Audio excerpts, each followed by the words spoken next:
राधे राधे भक्तों। आज अब हम आपको सुनाते हैं सोमवार व्रत की कथा। सोमवार व्रत को लेकर मान्यता है कि इस व्रत को करने से भगवान शिव अपने भक्तों की मुराद जल्दी पूरी करते हैं। सोमवार का दिन भगवान शिव को समर्पित है, इसलिए इस दिन भगवान शिव की पूजा और व्रत करने का महत्व और ज़्यादा बढ़ जाता है। यदि आप सोमवार के व्रत करते हैं तो आपको सोमवार व्रत का कथा पढ़ना जरूरी है, क्योंकि इसके बिना आपका व्रत अधूरा माना जाता है। आइए जानते हैं सोमवार व्रत कथा। देवों के देव महादेव बहुत ही भोले भाले माने जाते हैं, इसलिए उनका एक नाम भोलेनाथ भी है। पौराणिक मान्यता अनुसार भगवान शंकर को प्रसन्न करने के लिए किसी भी तरह के खास विशेष पूजन की आवश्यकता नहीं होती है, क्योंकि कहा जाता है कि भोले और भक्त के मन से की गई दक्षिण माता की भक्ति से ही वह प्रसन्न हो जाते हैं। अगर आप शिव की भक्त और कृपा पाने के लिए सावन के सोमवार का व्रत करते हैं, इस कथा से भोलेनाथ को प्रसन्न कर सकते हैं। तो महादेव एक बार किसी एक नगर में एक साहूकार था। उसके घर में धन की कोई कमी नहीं थी, लेकिन कोई संतान न होने के कारण वो बहुत दुखी था।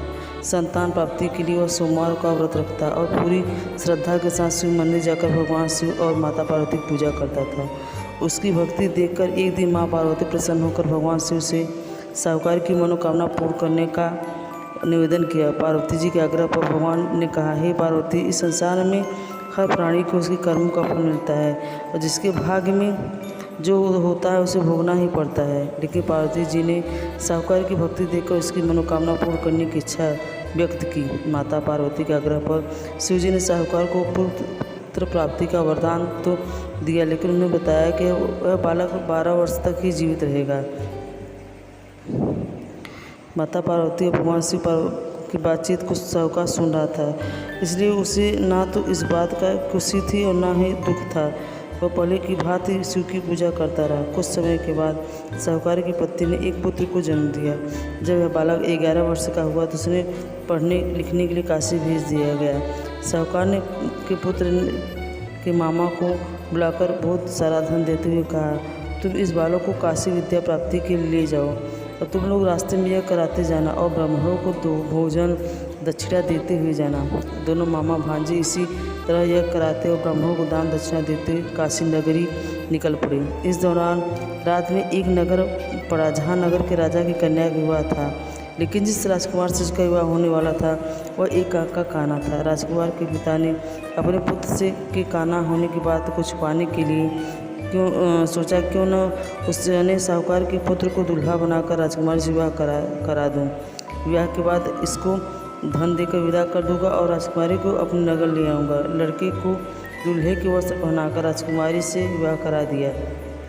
साहूकार का पुत्र ईमानदार था, उसे यह बात सही नहीं लगी, इसलिए उसने अवसर पाकर राजकुमारी के दुपट्टे पर लिखा कि तुम्हारा विवाह तो मेरे साथ हुआ है, लेकिन जिस राजकुमार के संग तुम्हें भेजा जाएगा वह एक आँख से काना है। मैं तो काशी पढ़ने जा रहा हूँ। जब राजकुमारी ने चुन्नी पर लिखी बातें पढ़ी तो उसने अपने माता पिता को यह बात बताई। राजा ने अपनी पुत्री को विदा नहीं किया, फिर बारात वापस चली गई। दूसरी ओर साहूकार का लड़का और उसका मामा काशी पहुँचे। वहाँ जाकर उन्होंने यज्ञ किया। जिस दिन लड़का 12 साल का हुआ उस दिन यज्ञ का आयोजन था। लड़के ने अपने मामा से कहा कि मेरी तबीयत कुछ ठीक नहीं है। मामा ने कहा कि तुम अंदर जाकर आराम कर लो। शिव जी की वरदान अनुसार कुछ ही देर में उस बालक के प्राण निकल गए। मृतक भांजे को देखकर उसके मामा ने विलाप करना शुरू किया। संयोग से उसी समय शिव जी और माता पार्वती उधर से जा रहे थे। पार्वती माता ने भोलेनाथ से कहा, स्वामी, मुझे इसके रोने के स्वर सहन नहीं हो रहे हैं, आप इस व्यक्ति की कष्ट को अवश्य दूर करें।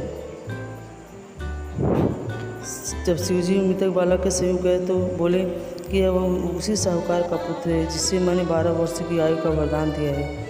अब इसकी आयु पूरी हो चुकी है। लेकिन मातृभाव से घोर माता पार्वती ने कहा, हे महादेव, आप इस बालक को और आयु देने की कृपा करें, अन्यथा इसके युग में इसके माता पिता भी तरफ कर मर जाएंगे। माता पार्वती की पुनः आग्रह पर भगवान शिव ने उस लड़के को जीवित होने का वरदान दिया। शिव की कृपा से वह लड़का जीवित हो गया। शिक्षा पूरी करके लड़का मामा के साथ अपने नगर की ओर वापस चल दिया।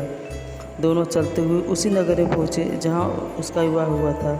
उस नगर में उन्होंने यज्ञ का आयोजन किया। उस लड़के के ससुर ने उसे पहचान लिया और महल में ले जाकर उसकी खातिरदारी की और अपनी पुत्री को विदा किया। इधर साहूकार और उसकी पत्नी भूखे प्यासे रहकर बेटे की प्रतीक्षा कर रहे थे। उन्होंने प्रण कर रखा था कि यदि उन्हें अपने बेटे की मृत्यु का समाचार मिला तो प्राण त्याग देंगे, परंतु अपने बेटे के जीवित होने का समाचार पाकर वह बेहद प्रसन्न हुए। उसी रात भगवान शिव ने साहूकार के स्वप्न में आकर कहा, हे सृष्टि, मैंने तेरे सोमवार के व्रत करने और व्रत कथा सुनने से प्रसन्न होकर तेरे पुत्र को लंबी आयु प्रदान की है। इसी प्रकार जो कोई सोमवार व्रत करता है या सुनता है पढ़ता है, उसके सभी कष्ट दूर कर होते हैं और सभी की मनोकामनाएं पूर्ण होती है।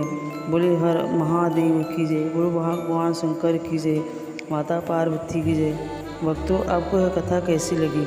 अगर आपको यह कथा अच्छी लगी हो तो कृपया हमारे चैनल पर हमें लाइक और सब्सक्राइब करें। अगर आप नए हैं तो हमें सब्सक्राइब करें। राधे राधे, हर हर महादेव।